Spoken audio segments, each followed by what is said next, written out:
Hey guys, it's Dr. Berg here. In this video, I want to ask you a question. Do you realize an average American drinks 50 gallons of poison every single year? Yeah, check this out. Table sugar converts to glucose and fructose, two different types of sugar. Glucose and fructose, the difference is simply the shape of that molecule. That's it. Very, very similar, but just slightly different shape. But the way the body processes these sugars are completely different. In other words, glucose is processed by all of the cells. Your cells can metabolize and use that sugar. It does affect insulin as well. So insulin comes in and lowers the sugar. So your whole body is used to glucose. But as far as fructose goes, no, not one cell in your body can metabolize fructose. So what happens? It ends up in the liver as the last resort, and it's treated like a poison. Okay, so the body has to get rid of it. So what does it do? It converts it into fat deposits around the liver, around the heart, around the organs, and that's what's really behind the fatty liver. So you might think, well, a fatty liver only comes from drinking alcohol. No, it can come from consuming fructose.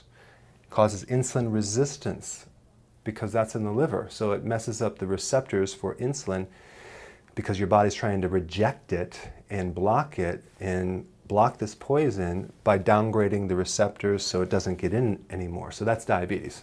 So we've got diabetes, bad cholesterol, fatty liver, high blood pressure, fluid retention, inflammation, liver cirrhosis, because the scar tissue and inflammation that occurs, so it's really a bad deal. But if you actually listen to even some of the American Dietetic Association, they say that there's no difference between fruit and fructose. It's both the same. Sugar is sugar. No, that's not true.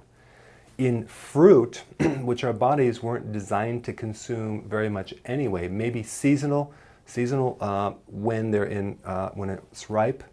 But let me ask you this: could you actually consume 10 apples or 20 apples?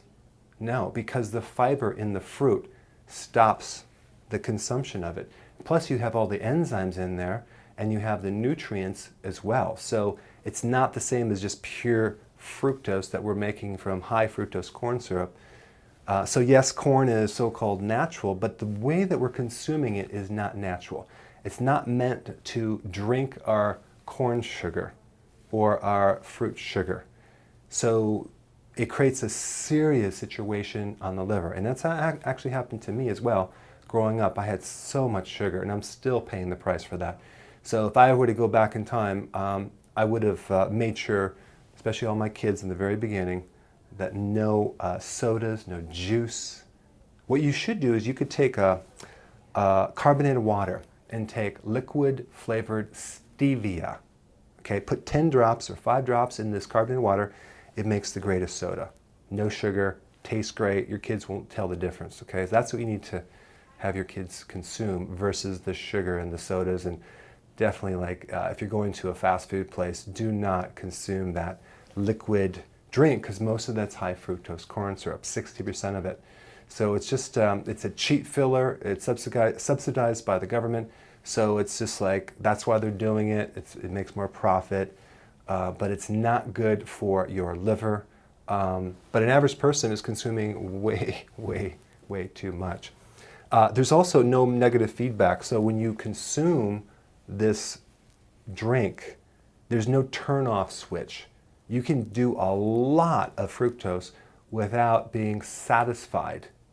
So, and it's highly addictive.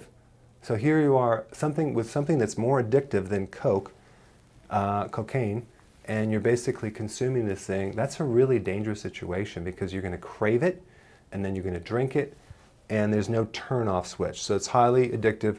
The way you're consuming it is not natural, but even though corn is so-called natural, not to mention, I'm not going to even get into the GMO thing with corn and soy, but the problem is that our bodies do not process fructose the way we do with glucose, and it's a completely toxic poison to our bodies.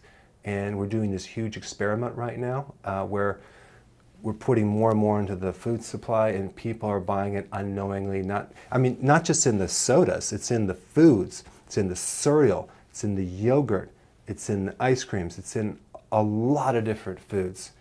So you have to start reading the labels. If it says high fructose corn syrup, or it says corn syrup, which is the same thing a lot of times because they just switch the definition, I would not consume it at all, okay? So go ahead and make the switch and start consuming more of the carbonated waters with the liquid stevia and stay away from this sugar right here. So I'll see you in the next video.